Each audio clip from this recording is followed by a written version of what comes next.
name is Kelly Ayat, quarterback at the University of Mount Tampa. In the off-season, it's important to do everything you can to prepare for the season. In high school, that means funding your program. In my experience, Vertical Raise is the ultimate online fundraiser platform. Now broaden your reach if you're a fundraiser and bring in more money than other platforms. And there are no sneaky or hidden fees like other companies. If you're trying to raise money for your program, reach out to Vertical Raise today. Town Pump's Pump It Up Rewards Plus program and never pay full price for fuel again. Save 5 cents on every gallon every day at any town pump across Montana. Plus, earn and redeem points on your favorite in-store items to get free stuff with our clubs. Stop in and pick up a rewards card. Download the Pump It Up Rewards Plus app today. Or visit townpump.com/rewards to register and start saving.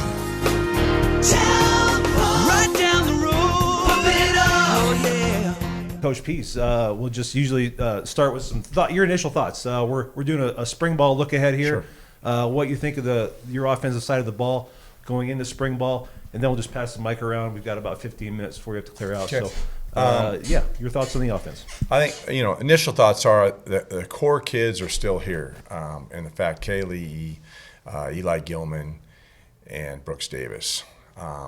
There's a lot of good young players still in there that really don't have a lot of experience. I mean, when you look at the front, we had great guys there last year. A lot of those guys are gone. We have guys that got experience, but just not a lot of playing time.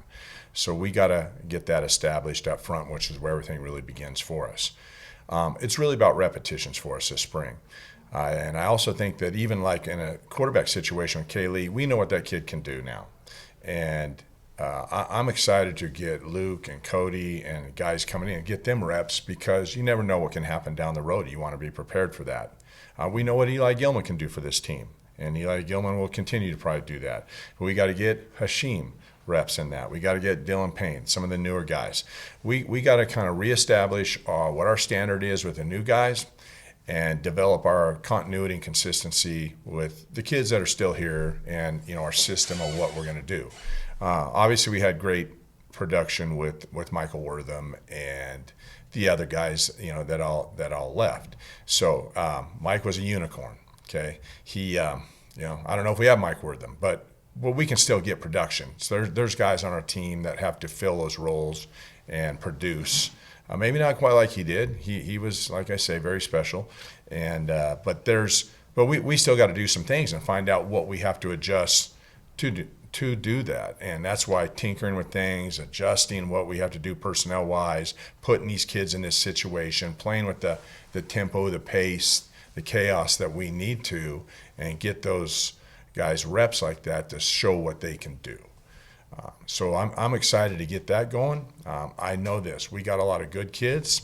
We got a lot of kids that I think see that in themselves and see in this system and see in this university. So excited to start working with them, as well as the kids on the defensive side, because there's obviously going to be some change over there. And what we do in practice and development as far as going into the season to help them, I'm all for it either way.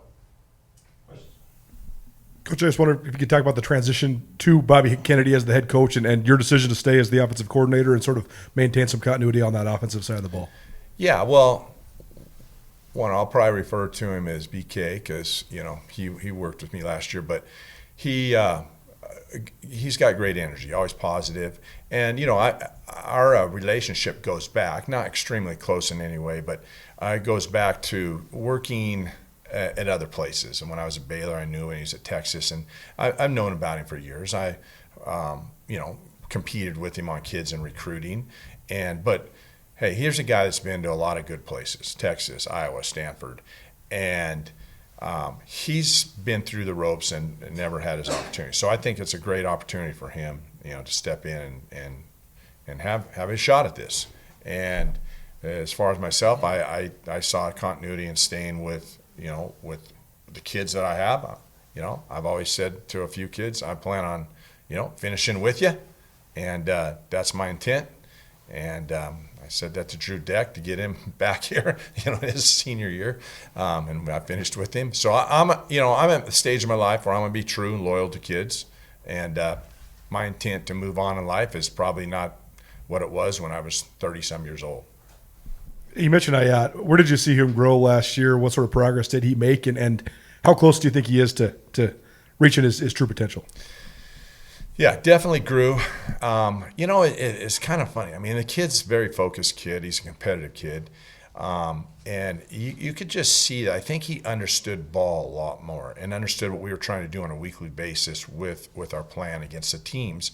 That we face different teams, what they do defensively, scheme-wise, and him rising to the occasion. Now, he stepped in and made some great plays when he had to make some great plays. You can pick out games. I'm sure we can all name certain plays, but that's where his experience, his feel for what was going on, his game management and decision making and what we do started to really step up, and just found his consistency and created big plays with his feet and just kept us in really good situations. And I think he just grew from that. So proud of him that way. And, throw in the fact that, like I say, he is a very competitive kid. He works at his game, his craft. He studies it. And when you get kids that are doing that, I think they're going to find that consequences on the other side are very positive.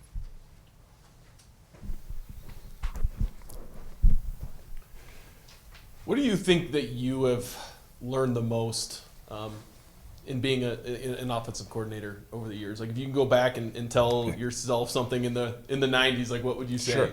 Yeah. So I'll probably relate this to my first go around here. So I left here years ago, and I left for a good reason. It wasn't necessarily on a positive note what I got a feeling from people around here, and whatever that was. But I left to learn more football because we were a very good throwing team. I left to become a balanced guy and see where I could reach my potential and what I was going to do, and to learn how to run the ball more probably. So looking at this second go around, I just look back at this year and I think, being in different places, wherever it was, Kentucky or Boise State and Florida and all that, just the things that I've learned along the way from people, from other teams that you play against, from the competition that you play against. I don't know if I would have been able to make situational calls or put kids in place or understand certain things in football if I hadn't gone on and tried to learn more in the growing process about what a coach is being. And you get, I was here before, we were very successful, but you get humbled along the way because you're not as successful. And I had a coach here that used to work here a long time ago. He's actually volunteer, probably the winningest coach in junior college history at one time, said somewhere along the line, you're going to have to learn how to lose. And, I didn't necessarily believe him then, but I found out along the way what he meant. And so I just think that in the process of what you grow up to compete against, and when you're in that spot as a coordinator or a coach, that, you learn things along the way. And I think I've looking back at that, because I've been fired a couple times, and I look back and along those and said to myself, you got to adjust, you got to change. And it helps you in a lot of ways, not just football. It helps you in recruiting. It helps you in relationships with people within the department, whatever, and with kids in particular. The biggest thing that's changed nowadays is the kids' outlook on what college football is. When you're trying to find guys in the portal to replace, how do you go about balancing that? And is it guys that you think will fit the system, or are you just trying to get the best player possible and then you'll work around that, and just overall just like that process of trying to find guys? I think a combination of both. I think, one, you got to find good athletes, what you're looking for in that, the metrics of a player, be it speed, size, to fit in. I think you also got to, which we have done a good job of here, I think we go back and look at the character of kids. Hey, they still got to fit in that locker room, because that's one thing I've always believed about this place, is that the locker room is different here in a very positive way, and especially state kids have kept it what Montana tradition's all about, and kept that edge. And people got to fit into that and understand that's how we do things. That's what we're all about. But so finding right kids. Now, like you look at someone like Mike last year. I mean, I obviously had my eyes on him if he ever got into the portal. Well, he got in the portal 2 days before January 1st, and I was at my in-laws' house and getting ready to go hunting, and I got on a thing with Keaton and said, get that guy on the phone real fast, But because I think, I always knew what he could do, and I could see what a fit he could be. And we didn't know what he could do as a receiver, but I knew that he wanted to play receiver. If he was going to, go compete at the next level, that's what he would do. And then, obviously he's a great kid and was open to fitting in however we could use him. And, you get kids like that, they're special. And obviously I'm a Mike Wortham fan. Is a jewelry design center. JDC is a family-owned business with deep roots in Montana. Why Montana? Because this community made us family, made us artisans, made us believe in love, made us hometown heroes. Because this community made us shine. Why Montana? Because Montana is home. And support a Grizz athlete. DraftWorks is a longtime favorite of beer enthusiasts across the Treasure State, and DraftWorks has created a sessionable, delicious lager that donates part of every sale to the name, image, and likeness efforts at the University of Montana. Up with Montana Lager is a crisp, effervescent beer that pours pale straw in color and greets you with an inviting malty aroma, and it's crafted with Grizz athletes in mind. If you're headed to the tailgate or stocking up to watch football, give back to the NIL Collective at the University of Montana by drinking Up with Montana Lager, proudly created by DraftWorks Brewing. Sarah, what up, E? What's going on? Man, those are some nice medals. Yeah, man, these are hard to come by. Yeah, well, I've got 2 of them. Well, that's nothing like going to March Madness, though. We did go to a national championship. Okay, guys, whatever. Let's just get on the Montana party bus and head over to Press Box for lunch. Yeah. Nuanez Now and Skyline Sports, covering Montana athletics and the Big Sky Conference better than anybody. The Montana Party Bus and the Press Box are also proud supporters of Montana athletes. Hey, cheers to you guys, man. Cheers to Montana. Cheers to chasing more champions.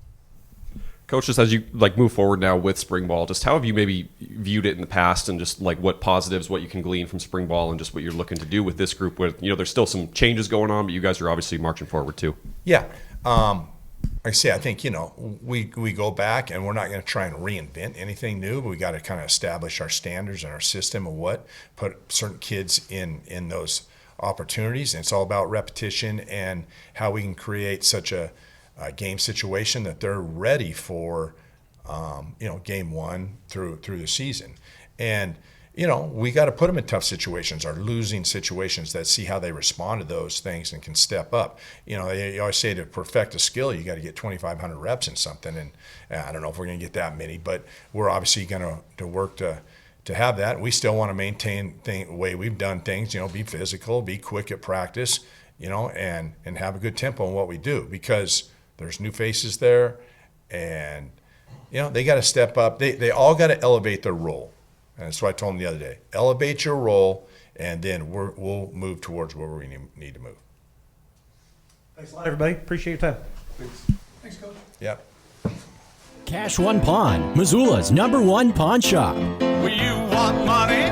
We got money.